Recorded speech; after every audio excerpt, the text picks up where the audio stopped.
এভাবে আঙ্গুলটা দিলে যে চলে যাবে, এত সফট হয়েছে। একটা কিছু দেন তো এটা ঢাকার জন্য, এটা ঢেকে রাখার জন্য। হ্যাঁ, ঢাকনা দাও আপু একটা।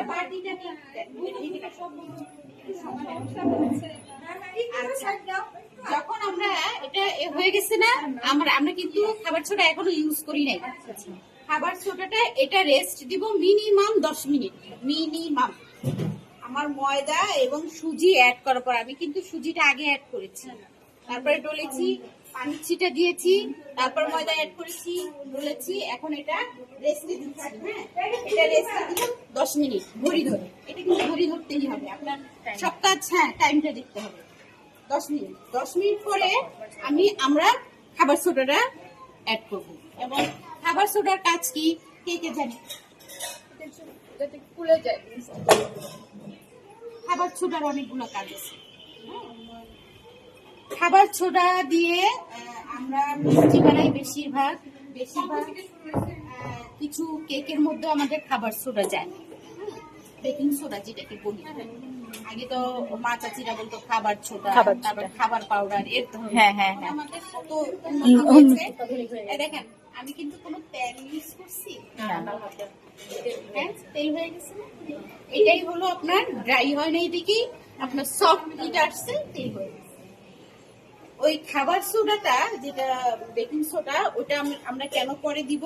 এটার বাইন্ডিংটা ওরা করার পরে সোডাটা যখন দিব, তখন আমার ছানাটাকে নষ্ট করতে পারবে না, ওরা গ্রহণ করতে পারবে, কারণ এটা স্ট্রং। হ্যাঁ, তখন ওরা ক্যাপচার করতে পারবে ওকে। আর যদি আমি এখনই দেই, তখন ওরা কি করবে? ক্যাপচার করতে পারবে না, ওরা নিজেরা নষ্ট হয়ে যাবে। এই জন্য এটাকে রেস্ট 10 মিনিট দেওয়ার পরেই সোডাটা ইউজ করবো আমরা। ঠিক আছে? আর সোডাটা দিলে হবে কি, আপনারা বেশি কম করবেন না, আমি যে মাপটা বলে দিব অতটুকুই দিবেন। আচ্ছা, তাহলে হবে কি, আপনার মিষ্টিটা ফ্লাফি হবে। ভিতরে যে আমরা একটু দোকানে দেখি না, একটু ফ্লাফি ফ্লাফি, ওরা কিন্তু অনেক পরিমাণে দেয়। আর ওরা আমরা যেরকম 200 গ্রামে কি করলাম, 70 গ্রাম ময়দা অ্যাড করলাম। ওরা 200 গ্রামের মিনিমাম 100 গ্রাম ইউজ করবে ময়দা।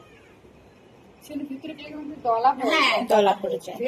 বানানোর পরে অনেক সময় না শক্ত শক্ত একটা ফুলে। হ্যাঁ, ওরা নিজেরাই বলে যে আমরা যদি ওইভাবে বানাইতে চাই, তাহলে তো আমাদের কিছু পোষায় না, মিষ্টির দামে পোষায় না।